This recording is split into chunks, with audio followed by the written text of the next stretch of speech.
Hey everybody, welcome back. Today we're going to be talking about sandbags, how to pick them up, and why you should. Alright, so quick overview on the sandbag. I'm going to get it up in the forearms, trying to crush it this way. And I'll talk you through it on this one. Roll it up on your forearms. And trying to crush. All the pressure should be on the forearms, not lifting it up with the fingers. And right here, it's glutes, and plug this thing into your body.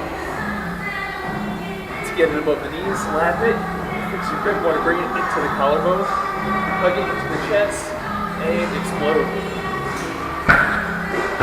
for a load on this thing. And I'll break it down a little bit deeper after this for you.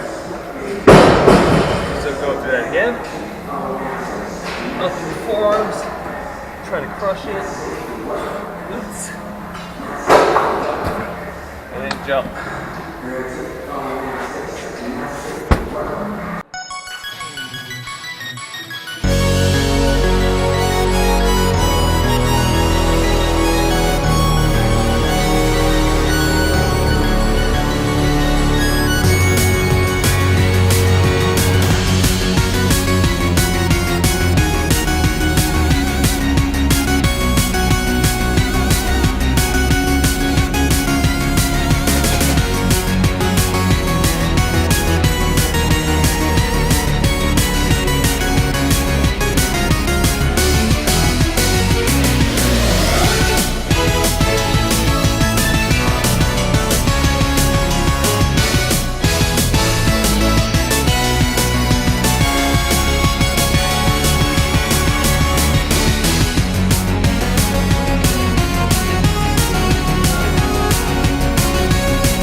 So sandbags are one of my favorites recently.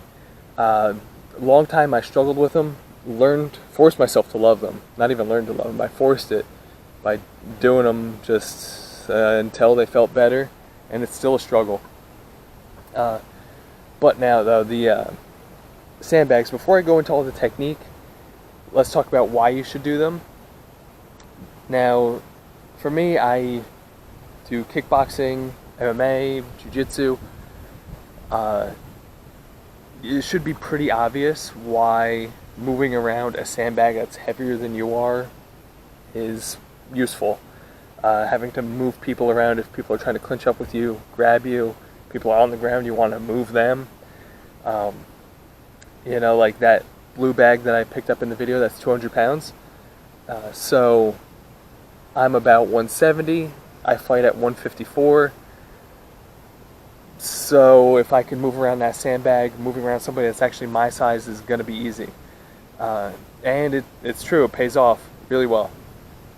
But as far as overall strength too, just like with all these strongman movements, full body tension, but this one is more of a upper body lift.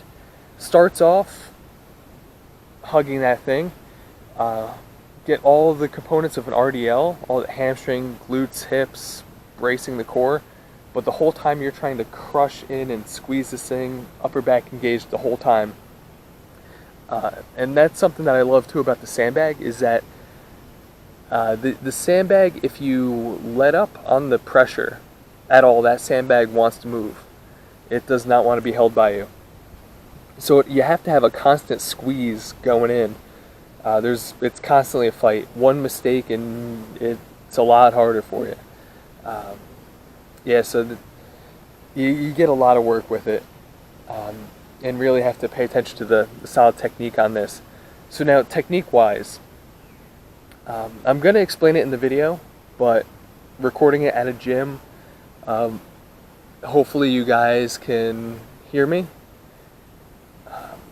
So I'll just do a quick refresher on that.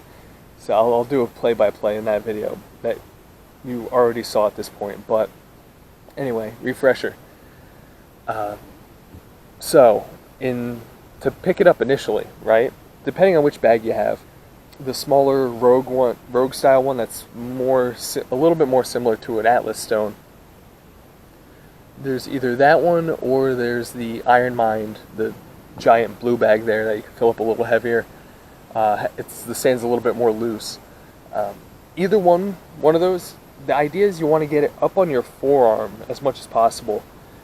Even with the bigger bags, the best cue that my buddy told me that it was a game changer for me was actually when you have it on your forearms. Well, first you want to make your hands connect underneath this thing. Got to get aggressive, attack it, lift it up, scoop your hand under. I always wrap up my hands because I have some good scars from hitting the turf with my wrist. But you got to attack the thing, get under it, get mean with it. But once you have it up on your arm, you want to try to crush that thing. The tip that was a game changer for me was trying to squeeze it with your biceps. Now, depending on the bag, it doesn't always reach up there. But with some of them, like the Iron Mine one, that's a little bit larger.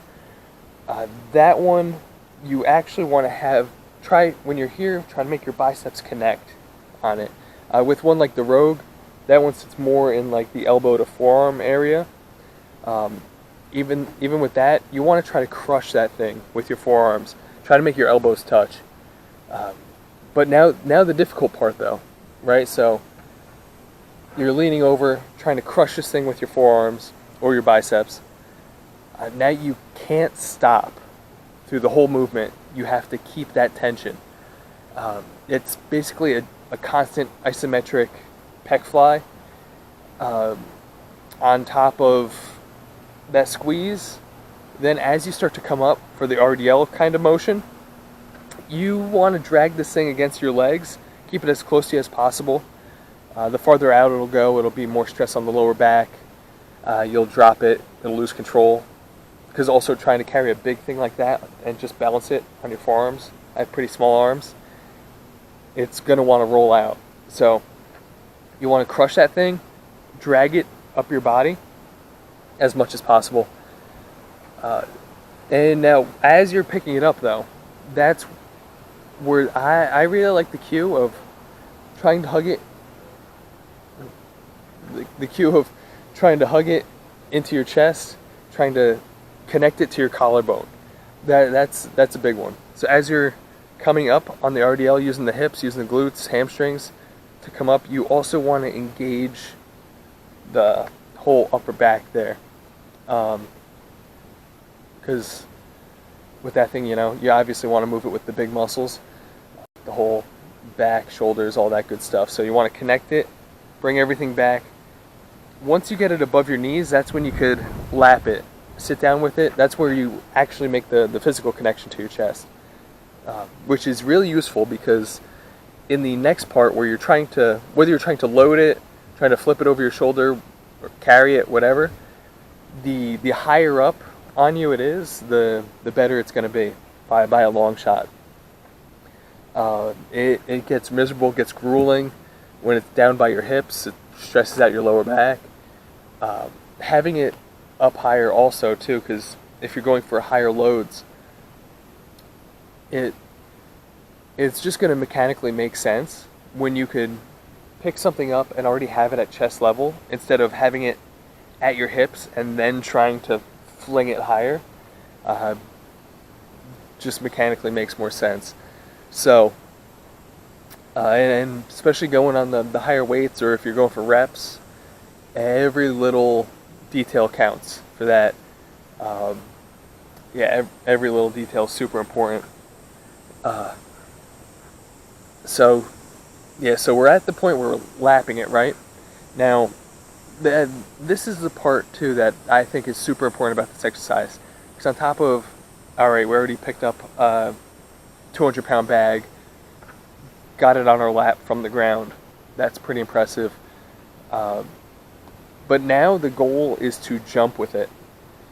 That's really the only way you're going to move this thing. If you slowly try to roll it up you, and there's just too much movement in the sand. It's going to be way too hard to actually control this thing. And it's going to be too much stress. Plus, also you want the explosiveness with this motion. Because you want to be explosive with 150, 200 pounds. There's heavier ones too, but those are the two that we have. So the goal from there, right, is you want from being down, having it on your lap, you want to jump and have a full triple extension, have your hips under this thing, have it connected to your chest. So the triple extension too, I know I've mentioned that in a bunch of videos. So what that is, for anyone who doesn't know, triple extension is an extension from 3 big leg joints, from your ankles, knees, and hips, extending to basically a jump. That's a triple extension. But the benefit of that is all the explosiveness of trying to jump. So like that's the goal with box jumps, Olympic lifts. Talk a lot about them, about triple extensions, because that's similar to this, how you're pulling it off the ground and cleaning it, things like that. It's a whole triple extension. But yeah, with the sandbag, there's a lot more of this tension going on. So yeah, from there, having it there connected to your chest, jumping with this thing for the load. Ideally, you shouldn't have to fight it too much once you jump. But you know, if you're really starting to stack the height on that thing, stack the boxes high. I know there are some for me where it kind of turns into kind of like a split jerk motion. You know, I've had a couple times trying to get a sandbag, like the 200-pound sandbag, at like chin height. So something like that, obviously want it connected to my chest, but that just won't be enough to get it up there. So at those times, that's where the jump really helps. So you could explode and get under the bag to give it that extra little push over the edge. So yeah, aside from that pretty quick review of the technique of it, right? Now the benefits of it should be pretty obvious, but yeah, full body tension, gonna be a big upper body movement, but also the whole posterior chain going down to pick this thing up. Explosive for the triple extension. Another thing I really like about sandbags, though, is that they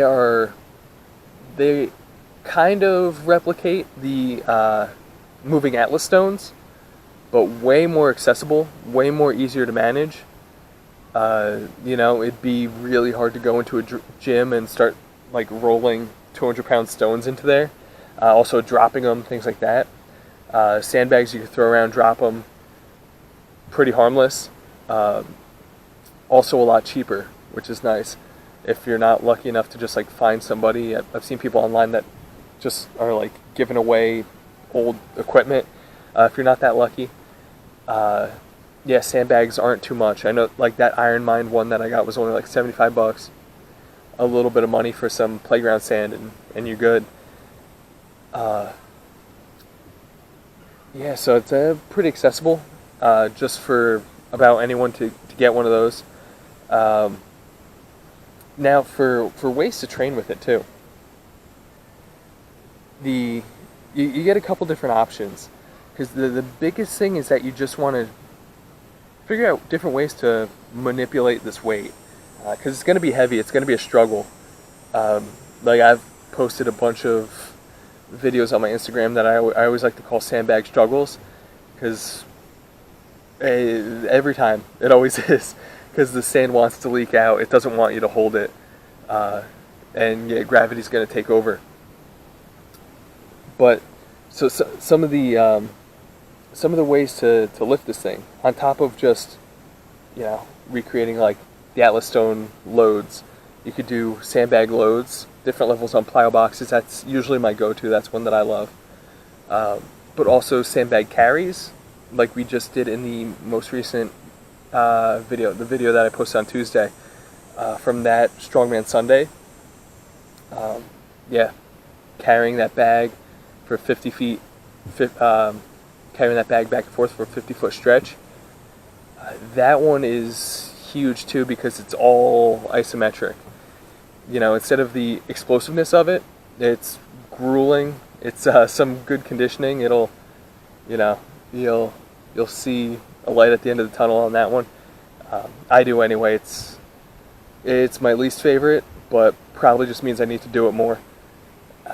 Yeah, so you could do sandbag carries like that, which are awesome. You get options too, depending on the weight. Like the other day, since it was the heavier bag, we just tried our best to hold it in the chest and carry it. Like I'm all bruised up because it was like sinking down to my hip. There's that one, or with something more like along the lines of the 150-pound bag, you can shoulder it and walk with that too. Get a lot more core engagement on the carries.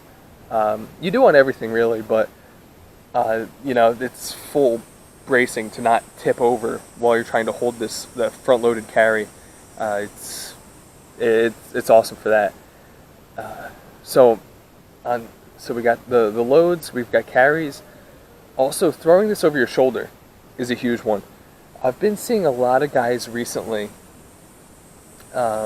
train explosiveness, throwing medicine balls over their head, going backwards. Same idea, explosive weighted triple extension. Now, some of the methods there, it is very useful to do lighter weight to train the speed of it, but also for the raw power of it. I think to be able to explode 150 pounds off your hip and over your shoulder, it's super valuable. It's just raw strength right there. But on top of that, you don't want to train to become slow and train that way all the time. It would also be good to train some lighter medicine balls, maybe 20, 30 pounds, and just work in some conditioning, explosive with that thing, blasting it over your back, over your shoulder. But yeah, those are the three best ways that I've found so far to train with these. There are some other fun things too. If you have a buddy, you have a yoke set up, which I plan on getting a video of soon, of going the bag over the bar with a friend, going back and forth, or just going for reps, putting it over the yoke. Yeah, some good, miserable, and effective stuff that I got planned. Yeah, and let's see. So I think that just about covers it. If there's any questions though on the sandbag, how to use it, most of the stuff I'm just going off the top of my head, rambling on what I think about this. So I'm sure I missed things. If there's any questions on any technique, please hit me up. Slide in the DMs, comment, whatever you want to do. Because the sandbag, this is why I did Zercher squats last week. I think they're super valuable and everyone could grab a barbell and do it. But that's why I wanted to have the first actual strongman exercise that I did be sandbags. I think they're super valuable. One of the biggest strength gainers that I've noticed the past couple years doing them. Hugely valuable. And I think everybody should be doing them. Alright, so I think that's about it for today. So, like, comment, subscribe, share, all that good stuff. Let me know what you want me to talk about too. I'll take notes, make more videos on that. Any questions, anything that I missed, or just any sort of training questions that you have too. I could help you out with all that stuff. Even the diet stuff, nutrition stuff. It's not my favorite. It's a little boring, but I could drop some knowledge on that too. Alright, so I'll see you next time.